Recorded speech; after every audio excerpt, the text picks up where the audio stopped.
Kwa niaba ya halmashauri ya wilaya ya Tarime, ninatamka rasmi kwamba nimezindua mpango wa kutokomeza ukeketaji na ndoa za utotoni. Asanteni sana.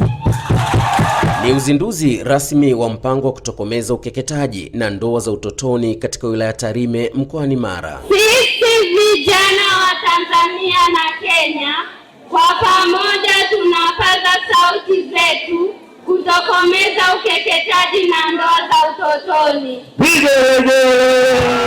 Mpango huu wa miaka mitatu kuanzia mwaka 2026 unatekelezwa na shirika la kutetea haki za wanawake la Kivulini kwa Tanzania, huku nchini Kenya ukitekelezwa na mashirika mawili ambayo ni Kenya's Dream na Mikoni Trap kwa ufadhili wa shirika la Focus kutoka nchini Norway. Kwa pamoja tutatekeleza mpango wa miaka mitatu unaoitwa My Body My Life, wenye lengo kubwa la kujenga uwezo wa vijana nje na ndani ya shule, mifumo ya kijamii, serikali za mitaa, madawati ya jinsia, ili tuwe na jitihada za pamoja za kuzuia na kutokomeza aina zote za ukeketaji, ndoa za utotoni, mimba za utotoni, ikiwa ni kuchangia utekelezaji wa mpango kazi wa taifa wa kutokomeza ukatili dhidi ya wanawake na watoto.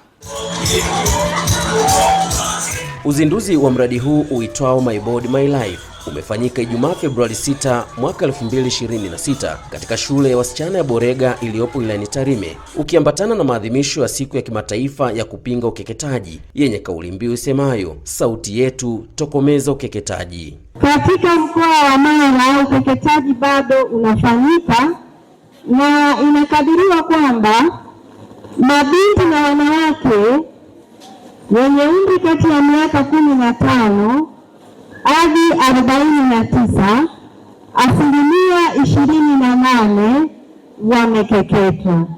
Hii ni kwa mujibu wa Tanzania Demographic Health Survey iliyofanyika mwaka 2022.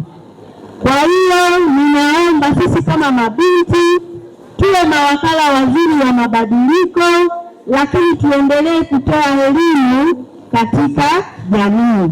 Wanafunzi wametumia mbinu mbalimbali ikiwemo maigizo, ngonjera na mdaharo kufichua sababu zinazochochea ukeketaji na ndoa za utotoni, madhara yake na hatua zitakazosaidia kutokomeza vitendo hivyo. Sababu kubwa zaidi mimi huwa naona ni mila na desturi zilizopo katika jamii. Kwa mfano, kuna baadhi ya jamii wazazi wanaamini kuwa ukimsomesha mtoto wa kike utakosa vingi, mojawapo utakosa mahari. Tunatambua ukeketaji na madhara mengi kama vile kutoka na damu nyingi, shida wakati wa kujifungua, hata inapelekea vifo, maambukizi ya magonjwa na vitu vingine vingi. Kwa hiyo kwa sisi wanafunzi tumepata elimu, tujitahidi kutoa elimu kwa ndugu zetu. Kwa kweli zamani watu walikuwa naamini kwamba mtoto wa kike anapokeketwa ndipo anapata mali, lakini baada ya kupata somo, kwa kweli neno la kusaidia familia mtoto asome kuliko kukeketwa. Mimi naona ukeketaji hauna faida, maana mtoto akishakeketwa huwa anataka kuolewa. Sasa naona watoto wanaolewa wakiwa wadogo, bora mtoto asome apate elimu yake. Kinachotakiwa hapa, wasichana tujitambue, tujithamini, tuthamini utu wetu. Basi ningeomba hii elimu wafikie watu wote, ikiwemo wanajamii ambao ndio wazazi wetu na walezi wetu, wapate elimu ya kuhusu madhara ya ukeketaji na umuhimu wa elimu kwa mtoto wa kike ili jamii iweze kukomboka kwa ujumla. We are launching a very special project called My Body My Life, which is about giving girls in Kenya and Tanzania the power to decide over their own bodies, their own lives, and their own futures by ending FGM and harmful practices. So essentially, youth in Norway are joining forces with youth in Kenya and Tanzania to end FGM and harmful practices. That's why I'm here, and I'm very excited about it. So thank you.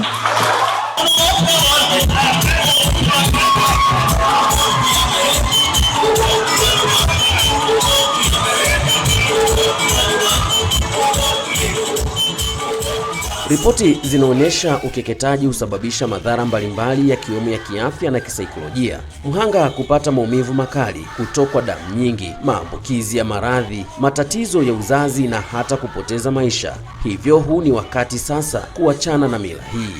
Kutoka Tarime mkoani Mara, mimi ni George Binagi, BMJ.